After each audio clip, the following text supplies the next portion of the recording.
Hello everybody! So today is Sunday. So ayan nga, kahit maulan ay pupunta tayo ng church at wala makakapigil sa atin. At ayan na nga, nasa church na ako ay nagsisimula na yung morning service. Ayan na, kumakanta na ang trio.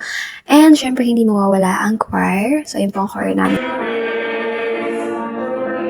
And hindi din mawawala ang pinaka-importanting part. Ayan ang preaching ng Word of God.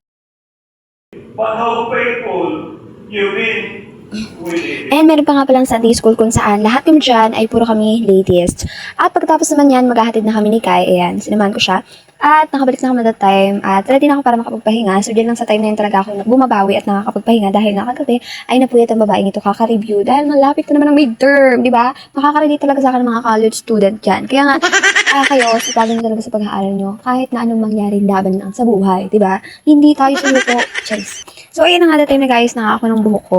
Dahil nga, malapit na naman ang afternoon service. So, dito kasi sa church namin, merong morning service at afternoon service. So, sa morning, 8:30 yung start. At sa afternoon naman, ay 2:30 p.m. So, yun ang inaayos ko yung buhok ko. Dahil napaka-confidence talagang kumilos kapag maayos ang aking buhok. Ewan ko kung kayo din, pero ako, oo. Ayan na nga, nag-lipstick na nga lang ako dahil hindi ako mahilig maglagay ng kung ano-ano sa face ko. Kaya, lipstick lang, pulbo, okay na ako. At dahil hindi nga ako makontento sa ayos ng buhok ko, inayos ko ulit siya ng inayos talaga. At kanina hindi na ako nakapag-video dahil sobrang busy, kaya naman sinama ko na lang kayo pa uwi. But thank you for watching. See you sa aking next vlog. Bye!